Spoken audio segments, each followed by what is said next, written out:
Operation Zapata? Zapata offshore?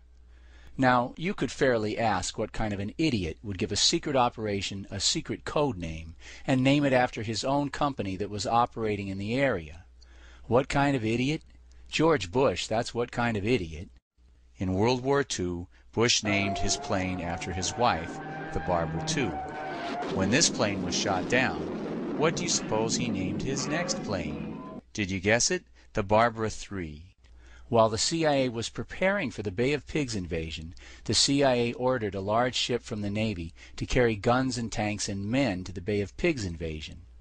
But no one was supposed to know that this was a Navy ship. The world was supposed to believe that these were just private citizens of Cuba. So it was necessary to disguise the ship and to change the name. The name was changed to the Barbara. Now, this is not a big deal. It's a small deal. But it's there.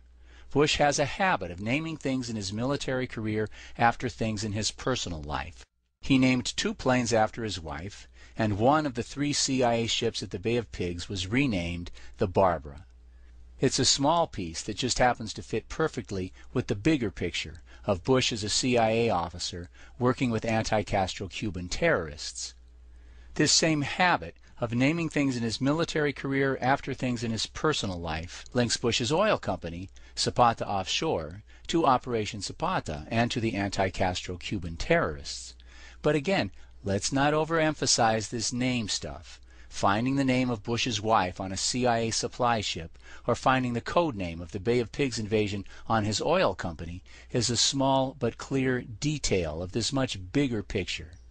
The big picture shows us that at the same time that Hunt moved from working inside Harriman's office to go to the CIA where he supervised at the CIA invasion of Cuba, at the same time that Richard Bissell moved from working inside Harriman's office to go to work for the CIA where he became the director of planning for the Bay of Pigs operation. At the very same time, the oldest son of Harriman's closest associate went to work in the exact same outdoor office where Hunt and Bissell were now operating. Hoover's memo names George Bush as a CIA supervisor of the Bay of Pigs invaders, the anti-Castro Cubans. The evidence for this is simply overwhelming. There can be no reasonable doubt about this connection. George Bush was working for the CIA, assisting in their operations at the Bay of Pigs. Working for Bissell, working with Hunt, working with Sturgis, supervising the CIA's misguided anti-Castro Cubans. His supervision of Hunt and the others at the Bay of Pigs is a key piece of evidence linking him to the assassination. But it's not Bush's only connection to Hunt and the other suspects. After Bush got beaten up, losing 2 elections for Senate, Nixon rescued him from defeat and humiliation by bringing him into the White House, trailing E. Howard Hunt behind him. Haldeman says, no one seems to know who brought Hunt into the White House. But it's not that hard to figure out, because not only did Hunt and Bush come to work in the White House at exactly the same time, but no one in the White House had any connections to CIA operations. No one had any connections, while Bush, on the other hand, was directly involved in the same CIA operations in the same area at the same time that Hunt was. And there's more to this story.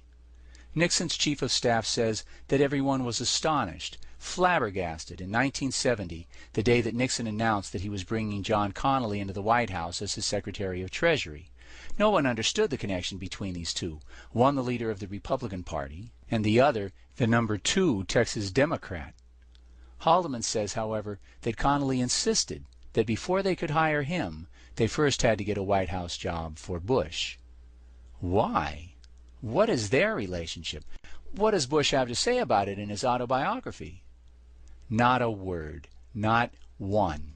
If he and Connally ever spoke in their lives, Bush doesn't mention it. How can you possibly explain the connection between these people? Do these guys have anything in common? The answer is either no, they all came together in 1970 for no apparent reason, or the answer is this one. They all met on the same road to power. And there's more to the Nixon-Bush-Hunt connection than that they all came together at the same time in the same place. Remember when Hunt was sitting in jail, demanding that Nixon pay him $2 million in hush money or he'd start talking? Hunt got paid. The money came from this man, Bill Leitke, George Bush's oldest, closest, and most important business partner. Leitke helped Bush found Zapata Offshore.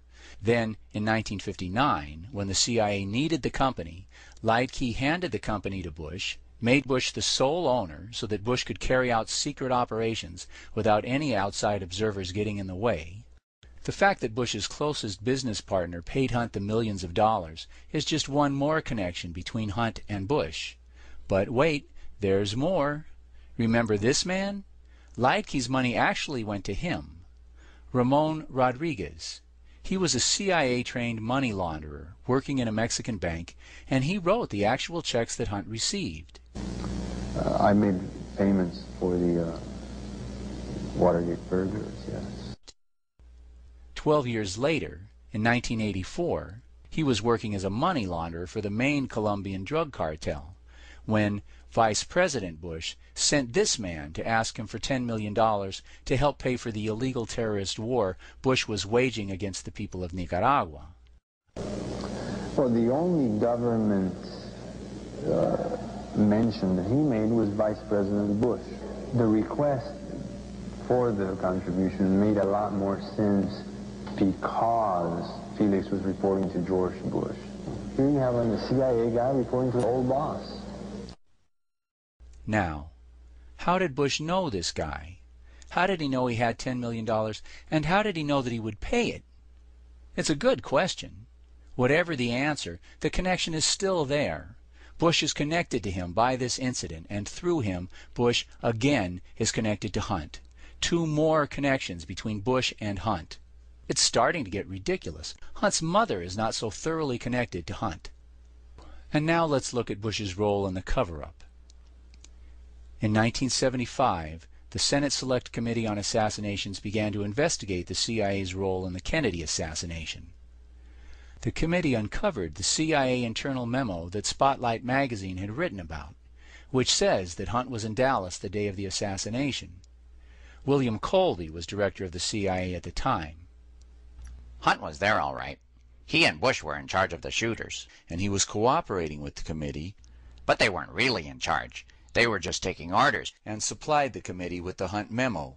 from civilians, like Allen Dulles and the Rockefellers. Maybe I Colby should shut was up suddenly now. fired.